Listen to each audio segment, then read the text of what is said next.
there are events before the tribulation. Our next question is, what is Scripture telling us about events before the tribulation and the abomination? Now, when I was in Worldwide for many, many years, it was like almost all the prophecy sermons were, they pretty much, they started with Matthew 24, they pretty quickly got to the abomination, the desolation, and then they spent most of the time on the tribulation events. And they almost never talked about what would happen before those events. And except I do remember some sermons that said there are droughts in Oklahoma, therefore the tribulation is about to begin. Or there'd be an earthquake. There was an earthquake in some place, therefore the tribulation is about to begin. And you know, like I said to my wife when I was proposing her to her, we might only be married for 2 years, and that was 1975 in prophecy. We got married in 1975. I believed what I'd been taught, and I thought, we don't have much time, so we'll have a nice short little 2-year marriage. Turned out to be closer to 4 years, right? Okay, so looking on handout number 2 that we passed out there, page 1, we see an event sequence given in Daniel 11. This event sequence is part of what Jesus says in Matthew 24, where he says, verse 23, if anyone says to you, look, here is the Christ, or there, do not believe it. Now, why would Jesus say that? It's like you would think that anybody who was Christ-oriented, who read their Bible, who read Revelation, who read Matthew 24, you would think that they would go, okay, we know that Christ comes in the clouds. I mean, there are many scriptures that say Christ comes in the clouds, right? And so for people to say, Christ is over there in the desert, you would think most people go, oh, you're dumb as a brick. That can't be. But Satan is going to trick the world into thinking a Christ-like person, human being, flesh and blood being, is in fact the returned Jesus Christ. And when he sits in the temple of God showing himself that he is God, he will, king of the north, number 3, the beast, the man of perdition, right, presents himself as God.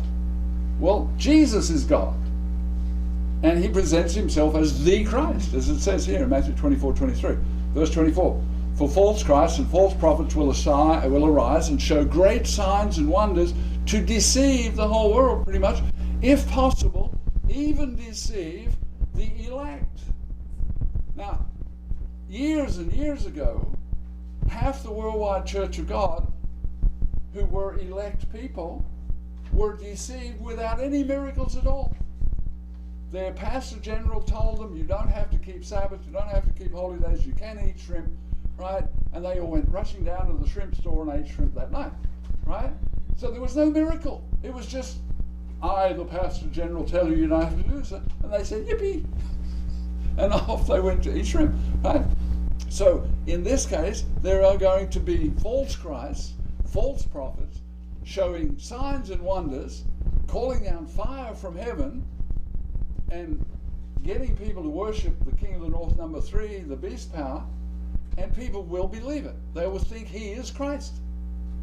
Right? Now, they'll have to change their view of the rapture, because right now 2 billion of them are sure that before the tribulation starts, the rapture happens, they're all up in heaven, so they won't even be here. Well, when they find out that they are here, this false Christ will have to explain to them, you ain't going nowhere. I came here, like it says in Scripture. Right? He'll be able to point to Scripture and say, I came to the earth, like I told you I was coming to the earth. And it'll be the fake Christ. So Jesus says, don't believe it. When they say he's here, and you will know the true Christ has come down riding on a white horse with the angels riding on white horses, and they'll stop in the clouds, and the dead people will rise and come alive and meet them, and all this will be visible, and people will see this huge spiritual creature, ghost-like, angelic-like beings, because you won't be able to see the sun that day, so what you will see is these bright, shiny, glorious beings gathering in the sky. And then they go on to Jerusalem. Verse 25. See, says Jesus, I have told you about this ahead of time. So when they say Christ is here or Christ is there, it is not me. Do not believe it. Right now, it doesn't jump out at us because nobody is saying, well, almost nobody is saying the true Jesus Christ has returned to earth and he's over here, come and see. They're not saying that because we're not up to the third king of the north yet. Jesus told us beforehand so we could understand events as they unfold. Christ wants each one of us to be fully prepared to face the challenges of Matthew 24. It's a crazy world now. It's, if there was a knock on that door and a policeman came in and said, we've been told to arrest all you Christians, we wouldn't be all that surprised, because Christianity is being slowly eroded and 10 Commandments taken off the walls, and you can't carry a Bible into a school, and if you try to tell somebody about the Bible, that can be hate speech. It's a crazy world, right? So 3 sections of Scripture shed a great deal of light on the events leading up to the end of the daily sacrifice, the abomination tribulation period. Jesus tells us, because that's Matthew 24, Revelation, of course, Daniel 10, 11, and 12, right? Jesus tells us about the end in verse 14 of Matthew 24. Then he tells us how to prepare for the last 3.5 years. He says, this gospel should be preached in all the world as a witness to all nations. So, okay, will 2 people preaching what we believe, which we consider this gospel, will that jump out at us? I mean, the fact that they can't be killed, that's going to jump out at us, right? It's like, who are these space beings? Who are these? They can't be killed. They're not humans. They can't be killed. You can kill a human, and it's even worse than that, because you send in the SWAT team, right? And the SWAT team starts shooting at these 2 guys. I believe it'll be guys, right? And they die by fire. It's like, you think that'll be on video? You think the police camps will record that, right? You think that'll be on global TV? They killed our SWAT team, right? So then they send in the SEALs. Then they send in Apache helicopters, and they try to kill these 2 witnesses with everything they've got. And what happens each time? Those who try to kill them end up dead by fire. It's like, how long could that go on? Right? A week, 2 weeks, 3 weeks? Would that jump out of the news actually? They're trying to kill these 2 space beings or whatever, and they can't be killed. Are they dead yet? No, they're not dead yet. They can't be killed. So that'll jump out of the news. Then they'll preach this gospel. Will we recognize the gospel they preach? And I suspect that some of the churches of God right now won't accept the 2 witnesses, because they're not Herbert Armstrong enough, and that's God's true religion. Whatever Herbert taught, that's the true religion. And the 2 witnesses, I think, are going to be way beyond worldwide thinking, although the worldwide taught a lot of, this gospel, obviously. Okay, so the 2 witnesses preach as a witness into all world, and then shall the end come. So, if you want to know what the last few days before the trumpets, the last trumpet, you can read the end of Revelation 11, where the 2 witnesses are lying dead in the streets of Jerusalem for 3.5 days. Then a voice says, come up here. Surely that's going to be on camera.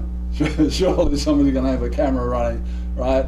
And then the whole world is horrified that these 2 nasty people that they hated so much, who were dead, are now alive again, and they're rising into the air. Well, who else is going to rise into the air? All the dead saints at the 7th trump, at the last trump. So, Matthew 24:15, when you see the abomination of desolation, understand what Daniel wrote. Mark 13:14, so let the reader understand. So are we currently preparing to have understanding of the events before the tribulation and then the events of the tribulation? All right? Now there's 2 or 3 of them, I'm sure by now, that we've discussed. You are certain in your mind when it does happen, on the day that it happens, it will jump out at you, and you will know for sure. You'll be 100% certain. Right? When the sacrifices are stopped. Okay, when the sacrifices are started. Right? You can tell your neighbors, I knew, well, you can't tell them I told you so unless you've been telling them. Okay, I knew it. And they go, what? I knew that was going to happen. How did you know that was going to happen? Right here in the book. Right here in the book. Show you. Right here. Right? And then you can also say, and it will be stopped. And if you're in Jerusalem when it's stopped, or in Judea when it's stopped, you better get into the mountains or you're going to die in the battle that's about to happen. Right? So it jumps out, then you can tell people about it. So if we're currently preparing by studying Daniel with Matthew 24, 33, Jesus speaking says, so you, okay, he was alive on the planet 2,000 years ago, and Matthew is remembering this so he can write it down into Scripture. So you, and we could say, well, that means the 12 apostles, right? You, when you see all these things, okay, will the 12 apostles see the tribulation? They're not going to see it, are they? So he didn't mean them, you. Right? Who did he mean, you?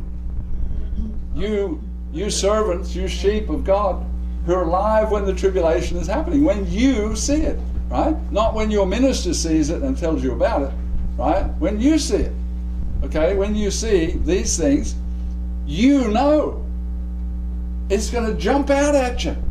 You know that it is near, at the doors, the kingdom is about to arrive. Christ is about to return to earth, right? Verse 34, assuredly, I say, to you, this generation will by no means pass until it's all finished. Well, if we're talking the abomination of desolation, it's only 3.5 years. You can almost set your calendar, or your watch, or your clock, or your cell phone, or whatever you set, right? You know, on the day of the abomination of desolation, Daniel told us, from that day till the end, 1,290 days. And you could put them on a wall, cross off one, you know, because I have no idea where I'm going to be. I have no idea where you're going to be during the tribulation. But you know, the clock will be counting down the days. So look in handout number 2, and section A there, under A, Daniel 11:40. At the time of the end, the king of the south shall attack him, and the king of the north shall come against him like a whirlwind with chariots and horsemen, and many ships, many ships. What that means is, this is not bordering nations. This is not Mexico attacking the United States across a land barrier.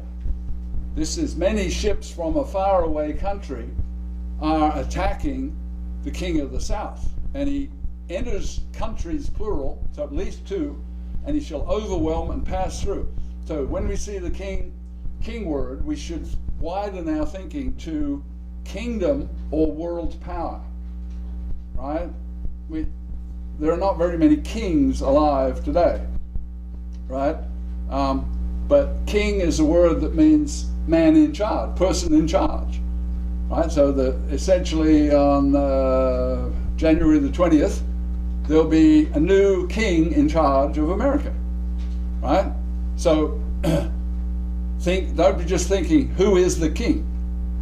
Because back in the Persian Empire, it was the Persian Empire, and the first king of the Persian Empire, he was king over the realm, and then he died, and another king over Persia took over, and another king took over, and there were multiple kings over the empire of Persia. So the king can mean the empire, the kingdom. So this verse above is about attack and counterattack. And the counterattack invades and overwhelms a minimum of 2 Middle Eastern nations. Now, in my personal understanding, this jumped out at me, and this scripture, verse 40, is already fulfilled. It's history. It happened. Right? And you can, in the handout there, if you study that, you'll see that America got attacked, and we counterattacked, and we invaded 2 Middle Eastern nations. We came at them like a whirlwind with many ships. We overwhelmed them, and then we passed through. And we aren't quite completely passed through, But Barack Obama has been saying we're getting out. And as we got out of Iraq, we created ISIS. In Afghanistan, he's saying we're getting out. And ISIS is in Afghanistan wanting to have a big piece of the pie, right? Okay, the next verse in the handout there, I am convinced hasn't happened yet. And so just like in Genesis 1:1 and 1:2, Genesis 1:1 talks about circumstances, the creation of the universe, and then verse 2 says, and the world was tohu and bohu. Well, that was many years later when Satan attacked heaven and was cast back down to earth. So even though verse 2 follows verse 1, there's a huge gap of time in between them. Same with Daniel 11:40 and verse 41. So notice these are not border nations, like I say, because it involves many ships. And what modern country has many ships, right? Which modern military has the most powerful number of ships? U.S. They've been diminished, but you want to take your little patrol boat out against a fleet, the Sixth Fleet. So not me. Right? In fact, the fact that they haven't been blowing those little Iranian boats out of the water is amazing. But Barack is probably saying, be nice to them. Be nice to them. Anyhow, next we look at section B. It's interesting that the Pope and others have already declared that defeating ISIS is a World War III activity. I saw that months ago. The Pope was reported as saying, we're in World War III. And I thought, I've been thinking that for years, since ISIS came to the fore. So over 2.5 years, ISIS has expanded its reach into almost all nations. Can you tell me a nation where there is no ISIS activity? Anybody? They're in all 50 states of the United States. Yeah. They're just waiting. They're waiting out their time because they're prepared to wait, right?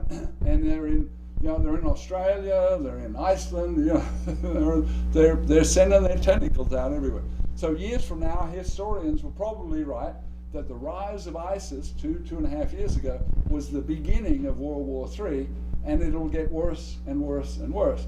In 1939, World War II started small when Germany invaded Poland. And the British, Neville Chamberlain, were promised there'd be no war through intrigue and promises and lies from Hitler.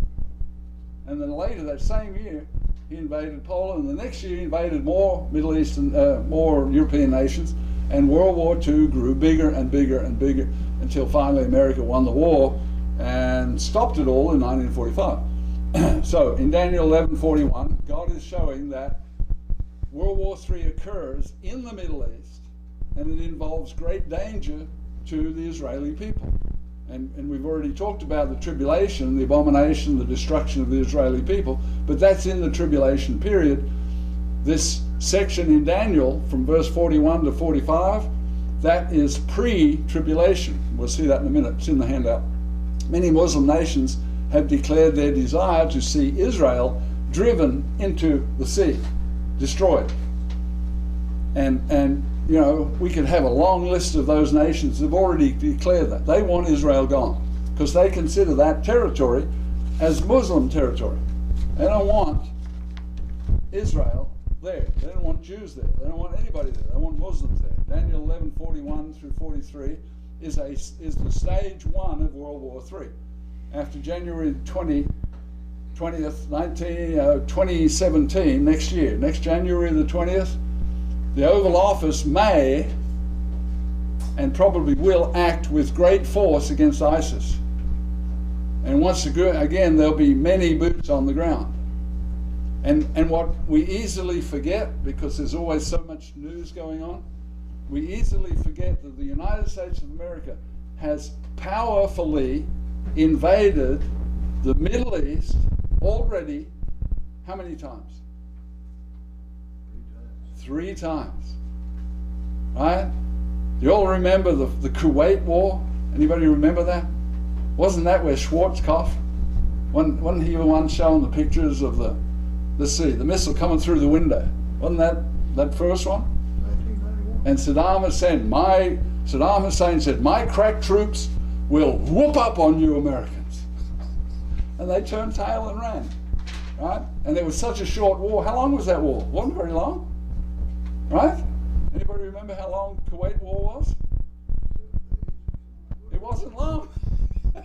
It was like our many ships and our cruise missiles and our bombers, our stealth bombers and stuff. We beat the tar out of them, and we kicked them out of Kuwait, and we chased them halfway back to Baghdad, and then we stopped. And Saddam kept on ruling Iraq, right? And then we've invaded Iraq, and we've invaded Afghanistan. So it's been 3 times that many ships from America have invaded the Middle East. How many of you think it might be possible that we would do it a 4th time? That's probable, isn't it? Does the guy who wants to be in the Oval Office, has he already said he wants to go get him? Can you really get him without boots on the ground? I mean, seriously? I don't know of any generals who are saying, yeah, we can get him just from the air alone. It's like, you can't get him from the air alone. You have to have boots on the ground. So, next question is, where in Scripture do we see stage 2 of World War III? Now, if you think of World War II, I guess you could say when Japan bombed Pearl Harbor, we went to a stage 2. Because up until that time, the enemy was Hitler in Germany in a European theater. All right? And on that Pearl Harbor morning, the very next day we declared war, didn't we? Isn't that what happened? Right? And America declared war on December the 8th, I think. And this day will live in infamy and so on. So look at section D in your handout there on page 1 for stage 2 of World War III, Daniel 11:44. Now it's vital that we slow read this verse and critically analyze verse 44 if you're going to understand what verse 44 is saying in modern terms, right? How is this possible? How is this event possible? What would be happening for this scripture to be fulfilled? And could this scripture be fulfilled soon, like in the next 5 years? All right, next question is, who is the winner of World War III? Anybody know who wins World War III? Europe. Europe? Anybody? Any other suggestions? Who wins World War III? Lord does. Who? The Lord. The Lord always wins, right? No, the United States. Who won World War II? The United States. Okay, so like I say, it takes a lot of study, and you have to go, okay, this is a solid scripture that I now understand. Now I compare this one I don't understand with this one I do understand, and little by little it comes to, and I'm not expecting you to accept everything I've written in the handout. I'm just saying this is well worth your studying, because Matthew 24, Zechariah 14, Revelation, what Paul wrote, Daniel wrote, they all dovetail perfectly. They're just a perfect match. Right? And on trumpets, I'm going to be talking about how the first 4 trumpets are before the tribulation. Most people have presumed that they are the tribulation. They're not the tribulation. And God even showed it, because he said, after the 4th trumpet is over, he stops the discussion briefly and he says, from now on, trumpets 5, 6, and 7 are woe number 1, woe number 2, and woe number 3. So he makes a distinction that the last 3 trumpets are bigger, worse, or more horrible than the first 4. And then if you study trumpet number 5, Satan, the devil, is released from the bottomless pit, and Satan is the king over trumpet number 5. So the first 4 trumpets are pre-tribulation. But anyhow, like I said, there's more discussion, more study there. Verse 45 is bittersweet in the handout there in Daniel, since the king of the north, number 1, who survives World War III, who wins World War III, it's sweet because he won the war. It's bitter because verse 45 shows that even though he won the war and he came out of it alive, he came out of it as a military power, he comes to his end, and God doesn't tell us how he comes to his end. And I can't even guess as to how he comes to an end. Well, I could guess, right? I could guess a couple of scenarios, but the scripture says the king of the north, number one, who wins World War III, stage 1 and stage 2, comes to his end. It's like, what's that mean? That means that 3 great military powers of the world that we now have are now stopped. Verse 44 stops 2 of those 3. Verse 45 stops the 3rd one. Now all that's left is Europe and Australia. Who do you think will win there? Europe. And what have we been taught? That the beast comes out of Europe with the help of the Roman Catholic Church, right? So Europe can't become the beast until 3 military powers are taken out of the way, right? So before the abomination and the tribulation, we see king number 1 impacting our current world order in an unbelievable, massive attack on many nations. If you'll focus there on your handout, in verse 44, and I don't have the actual words right in front of me, but it says, let me see if I can find it real quick. Okay, verse 44. News from the east and the north. Now, if he's captured Egypt and he's captured many Middle Eastern nations and he's ended Israel, where is he? He's in the Middle East. Okay, so news from where he is, north of where he is. Russia, Moscow, right? And they're already rattling their sabers at us, buzzing our aeroplanes, right? Threatening to nuke us, at least the Chinese do. You wonder, are they serious or are they just rattling sabers, you know? But Chinese have threatened to nuke us a whole bunch of times already, right? And then east of Jerusalem is China. So the 2 great military powers, north and east, are Russia and China. And scripture says, Daniel was inspired to write by Jesus way back then, that he shall go out with great fury. Now, if it was a little podunk nation with a tiny little military, he wouldn't care less. A little tiny military is going to have no impact on him capturing the Middle Eastern nations. No impact. So he's not even going to pay attention to it, right? But in this case, it's 2 big, mighty military outfits, and when he hears the news from that troubles him, it upsets him, it disturbs him, it threatens him, right? And he goes forth with great fury to destroy and annihilate the military in the north and the military in the east. And presumably is totally successful, because the next verse, he's out smelling like a rose and setting up his headquarters in Israel. All right? So, you know, what can destroy and annihilate many mean? Yeah, really. In this day and age, you know, we're all everybody's been threatening each other, and probably when some of you were in school, you had little drills where you hid underneath your table, right? The atomic bombs are flying. Quick, hide under the table. Oh, that's a good idea. That's going to save a lot of people hiding under a table, right? Anyhow, okay, looking at section E there on the handout, we see the verse immediately following verse 45 telling us that the victory king ends and the tribulation comes quickly, right? Because now it says chapter 12, but humans decided to do that. And we often, when you see a comma in a sentence, we believe the comma. 2 billion Jesus following people believe the comma in the thief on the cross, where it reads, I'm telling you, comma, today you will be with me in paradise. And so because we believe the comma, or we don't, but others do, they believe the comma is true Bible. Jesus put that comma there. No, Jesus didn't put that comma there. Right? There were no commas in Greek. Right? So English translators put that comma in there, and they made us think that Jesus said, today you're going to be with me in heaven. right after I die, which we know he couldn't possibly because he was dead for 3 days and 3 nights, right? So in this case, we're told chapter 11 finishes.